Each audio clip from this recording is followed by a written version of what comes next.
Let's wrap this up. I got piano lessons later. Shut up! I value personal enrichment!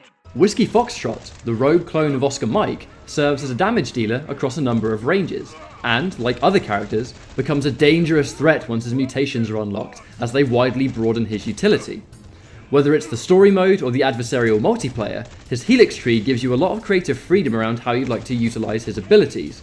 This video will take a personal look on how I build Whiskey, based on my current experiences with the game's PvP and story. Let's get something very important out of the way first. This is all captured from an early version of the game. This video is subject to changes that may apply later on. This video is also under the assumption that all of his mutations have been unlocked in the character progression system. About to get killed by a copy of the best! As a base, Whiskey has 3 abilities that will help him both clear waves and deal damage to enemy Battleborn. His first ability, Sticky Bomb, launches a grenade that sticks to enemies and terrain. After a short amount of time, it will detonate and deal damage. His second ability, Scrap Cannon, fires a short range of shrapnel at the opponent, dealing damage in a cone in front of him. Whiskey's ultimate, Overdrive, attaches a minigun upgrade to your tactical rifle, shooting a magazine of fully automatic rounds.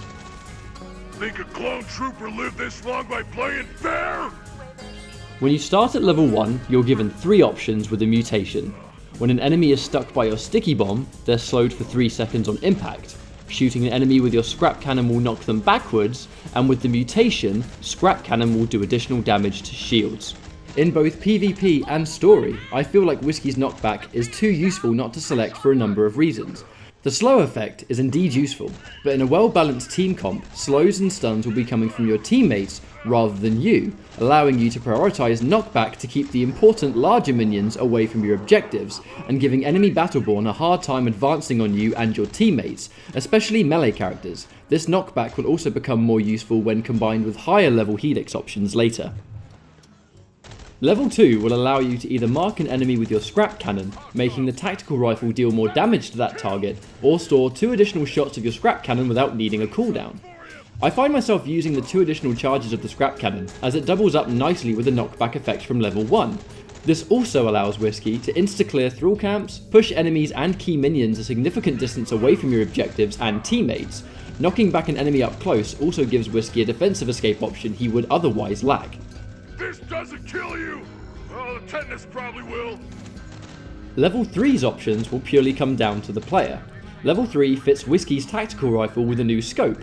Your options are the following: a red dot sight that removes the movement speed penalty while zoomed and increases the zoomed fire rate, or an ACOG sight that increases accuracy and zoom distance. The red dot sight suits a Whiskey player more focused on up close fighting, taking out turrets, minions and players easier due to the movement and fire rate increase. The ACOG sight allows Whiskey to contest with long range Battleborn, and pick off out of reach turrets much more reliably. Either one of these options will assist you, and this decision may well come down to the enemy team comp.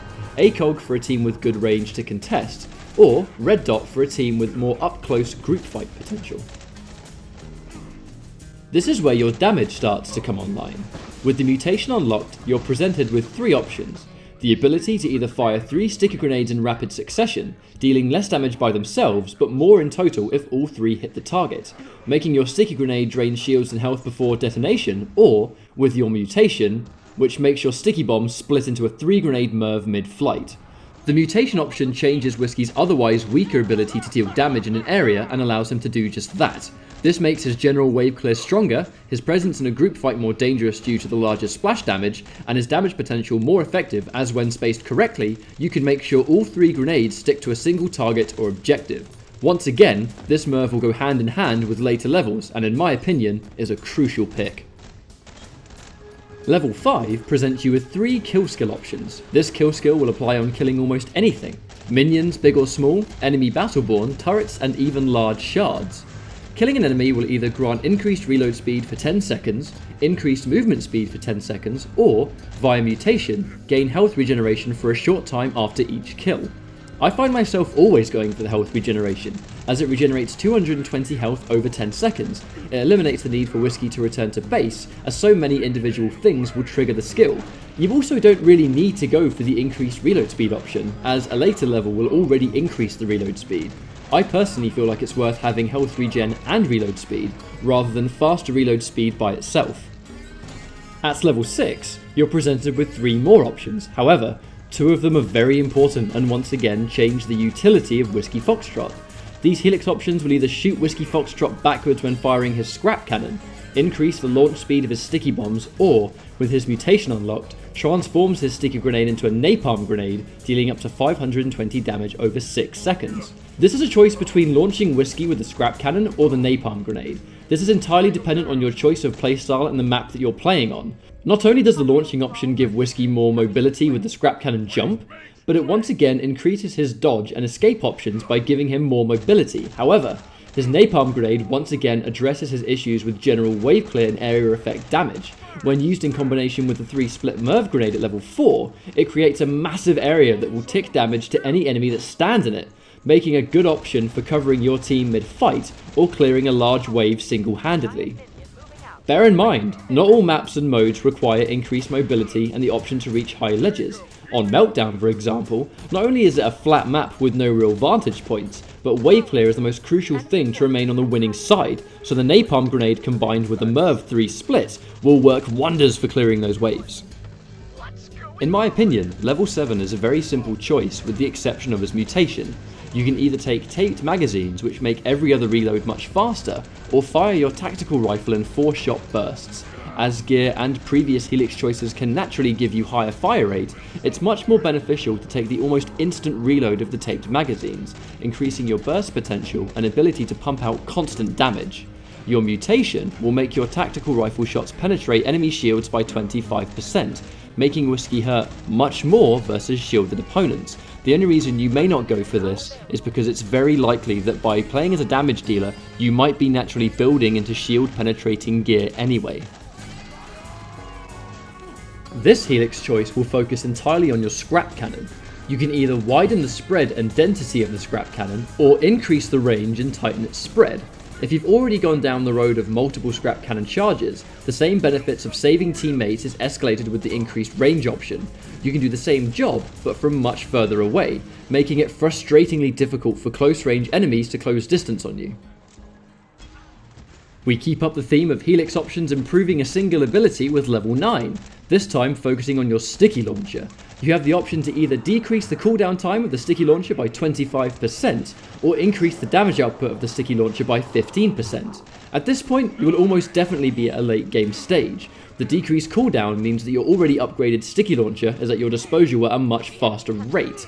Being able to pump out a 3-split napalm grenade Merv in Meltdown, or keeping enemy waves at bay against your sentry and incursion, is a vital tool almost always worth taking. I highly recommend the cooldown option.